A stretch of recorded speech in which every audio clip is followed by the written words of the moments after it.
Bonsoir à tous, bonsoir Costa, bonsoir Monsieur le Ministre.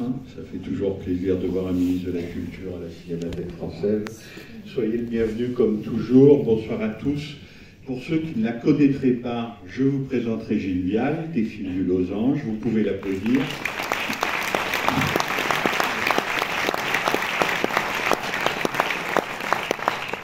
Régine qui représente Wim Wenders, qui n'a pas pu être des nôtres finalement ce soir pour un problème de santé assez sérieux.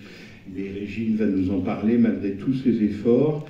Naturellement, la Cinémathèque française d'abord cité nos tutelles, le ministère de la Culture, le CNC, nos grands mécènes, Chanel, la Fondation Gann pour le cinéma. Peut-être que Dominique Hoff est dans la salle. Si elle est là, Dominique, je la salue. Et Netflix. Donc merci évidemment infiniment au Film du Losange, à Alexis Dantec, Charles Gilibert, toutes leurs équipes d'avoir voulu et permis cette avant-première, et cette avant-première comme elle doit être, c'est-à-dire en 3D et avec des lunettes. C'est vrai qu'on se faisait une joie de recevoir Wim Wenders pour plein de raisons, parce qu'il le répète d'ailleurs à chaque interview, son destin de cinéaste est étroitement lié à la Cinémathèque française et à Henri Langlois, qu'il a beaucoup fréquenté dans sa jeunesse, dans ses années parisiennes de jeunesse, et c'est à la Cinémathèque française qu'il a décidé de devenir cinéaste. Non seulement il le dit, mais alors j'aurais adoré le lui dire, mais tu le répéteras, Régine, mais il le montre, c'est-à-dire que Wenders est à ma connaissance le seul à avoir salué la disparition d'Henri Langlois en 1977, non pas simplement en parlant, ça beaucoup de monde l'a fait, Dieu merci, mais en le filmant. C'est-à-dire qu'il y a une scène de L'Ami américain, son grand film avec Bruno Ganz, au métro Passy, donc on ne peut pas faire plus près à l'époque de la Cinémathèque de Chaillot, où on voit un voyageur du métro qui tient l'exemplaire de Libération, c'était de Libération de 1977, espérons que celui d'aujourd'hui le ferait encore, qui titrait « Henri Langlois est mort ». Voilà, et ça, à ma connaissance, ce type d'hommage, Wim Wenders est le seul à l'avoir fait, donc il est évidemment très cher à notre cœur pour plein de raisons.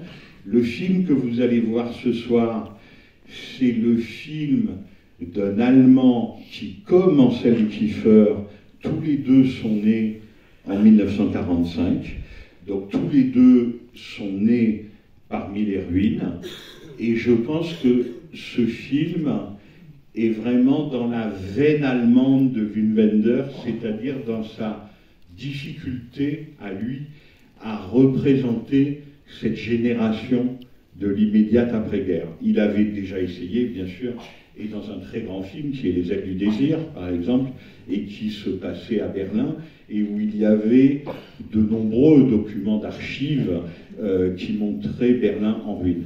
Mais là, avec Kiefer, je pense qu'il a trouvé, Régine, quelqu'un qui était capable, par son art, par la sculpture, de représenter cela, cette génération des ruines, de la défaite et de l'écrasement du nazisme. Donc il a trouvé une sorte de frère, et ce que Wenders, parce que c'est pas le genre de cinéma qu'il fait, ne peut pas faire avec le cinéma, c'est-à-dire reconstitution historique, etc. Anselm Kiefer, lui, par l'évocation, par la suggestion, par la représentation picturale, lui arrive à parler de ça. Voilà, donc le film parle de ça, de beaucoup d'autres choses aussi. C'est un film de frères d'armes, et donc avant qu'on l'écoute, et que vous le voyez, parce que Wim Wenders a tenu à enregistrer un court métrage, mais aussi un court métrage vidéo, donc vous allez le voir avec un bandeau sur l'œil. S'il vous rappelle vaguement John Ford, vous aurez raison. À mon avis, c'est un des rares trucs qui peut encore l'amuser en ce moment, c'est de cultiver un peu cette ressemblance avec John Ford. Donc on vous passera ce court message vidéo de Wim Wenders juste avant le film. Régine. Merci beaucoup Frédéric pour ces mots. Effectivement, Wim ne peut pas être ici ce soir, il en est absolument désolé, il a eu une opération ce matin. Mais bon, je pense qu'il y a ce message qui va me toucher beaucoup. Il tenait absolument à cette soirée. C'était une chose très importante pour lui. Mais il s'annonce là cet automne, je vais être brève, un automne Wenders, et vous allez pouvoir, je pense, découvrir beaucoup de ses films, les redécouvrir aussi. Donc mercredi sort Anselme, comme vous avez aussi entendu, il va y avoir un hommage et le prix Lumière qui lui sera remis vendredi à Lyon. J'espère qu'il sera là. Il fait tout pour aussi honorer. Le médecin, lui, je pense, va lui accorder de venir. Et donc ce sera avec l'ami américain que l'on va célébrer ce prix Lumière. Et nous, la semaine prochaine, aux Losanges, nous allons sortir une rétrospective Wim Wenders de tous ses films. Tous ces films, je le dis ici parce que Wim Wenders a une fondation et tous ses droits sont dans cette fondation et tous ses efforts de restauration sont dans cette fondation. Il m'est arrivé une jolie histoire cet été. J'étais au festival de Jindou où on a passé l'ami américain. Et il y a un spectateur qui est venu me voir à la fin, il m'a dit « Oh, vous savez Régine, j'ai vu le film 8 fois. Et bien alors cette copie-là, je ne l'ai jamais vue comme ça, le film. » Et je dis ça parce qu'on est à la Cinémathèque et c'était merveilleux parce que tous ces films sont extraordinairement restaurés. Et j'ai revu Au fil du temps, j'ai revu Faux Mouvement, Alice dans les villes, toute cette trilogie de la route. Et tout ça est merveilleux. Donc, ce sera à Paris, ce sera dans toute la France. Et puis, le 25 octobre, alors c'est pas aux Losanges, mais entre distributeurs indépendants, on est tout à fait solidaires, c'est Oecourt qui va présenter le film qu'il a tourné au Japon, qui a eu un prix à Cannes, et qui s'appelle Perfect Days. Donc c'est un bel automne Wim Wenders, et je voulais juste vous dire 2 mots, que l'histoire du Losange, c'est un petit peu tricoté avec Wim, parce que Wim est arrivé en 1973 au Losange. Barbet Schroeder avait déjà créé depuis 10 ans le Losange. Barbet Schroeder, vous allez retrouver ici. Mais la nouvelle vague allemande s'est un peu invitée dans la maison du Losange avec donc Wim. Il y avait évidemment Fassbinder, il y a Werner Schroeter qui est venu, Margaret von Trottal, Max van der Brams. Et nous avons coproduit au Losange L'ami américain. Et j'étais tellement émue quand j'ai vu Jean Eustache, enfin tous ces personnages de l'ami américain avec qui je vis chaque jour de ma vie avec leurs films. Et puis nous avons distribué Pina, nous avons distribué Les Frères Lumière qu'il a fait, et puis nous nous retrouvons sur Anselme. Et Frédéric a eu des mots merveilleux. Je voudrais juste dire que je pense que Anselme est un film qui construit sur les ruines, qui raconte l'histoire de 2 trajets de cinéastes, qui mêlent l'art et le cinéma, qui raconte aussi l'histoire de quelqu'un qui a trouvé sa voix, sa force, aussi sa nostalgie en voyageant, c'est Wenders, et un autre qui a bataillé avec hargne, avec provocation dans son pays, contre la même chose tous les deux, construire sur les ruines, mais aussi construire contre tous les fanatismes, contre le nazisme, avec un humanisme chacun qui nous fait voir que finalement l'art rend la vie meilleure. Voilà. Merci beaucoup. Alors oui, on va s'échanger des cadeaux.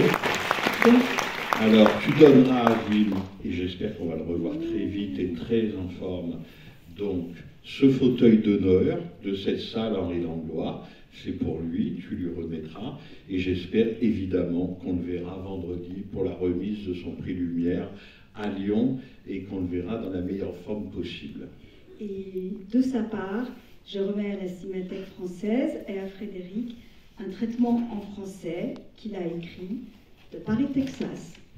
Merci beaucoup. Donc c'est le premier traitement French Synopsis de Paris, Texas. J'ai commencé à le lire tout à l'heure, parce qu'évidemment, je n'avais jamais eu ce document en main.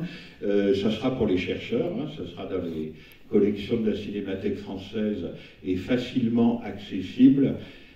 Disons que le film fini ressemble assez lointainement à ce qu'il avait écrit. C'est-à-dire que ça commence avec Travis au milieu du désert, mais qu'après, beaucoup de choses ont changé. On vous laisse avec Wim Wenders, qui va vous expliquer comment vous devez vous servir de vos lunettes. Bonne projection.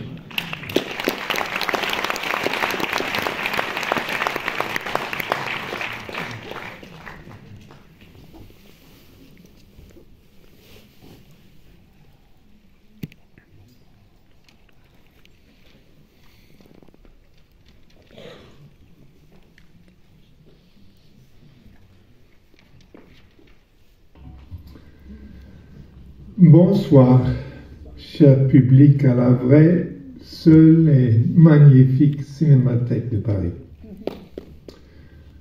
Ce lundi soir, vous avez bien attendu Wim Wenders pour qu'il introduise le film et parle avec vous après. Et me voilà. Mais malheureusement, shit happens, seulement à l'écran. J'ai eu une opération à l'œil il y a quelques jours. On m'a promis que je pourrais être à Paris ce lundi, mais il a eu des complications et je dois retourner à l'hôpital aujourd'hui même. Donc, et je trouve ça vraiment chiant. Et je suis triste, désolé et déçu moi-même de rater cette projection. Mais il n'y avait pas de chance d'être avec vous sur place. Quand même, vous allez voir une scène. Ce qui est bien sûr mon dernier film en 3D, mais avant tout, une vraie expérience.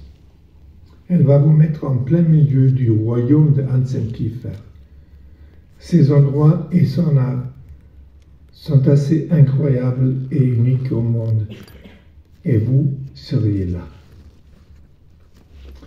Je suis fier d'être votre guide sur ce terrain inconnu, et je vous demande seulement de mettre vos lunettes. Roule, Raoul. Et je coupe.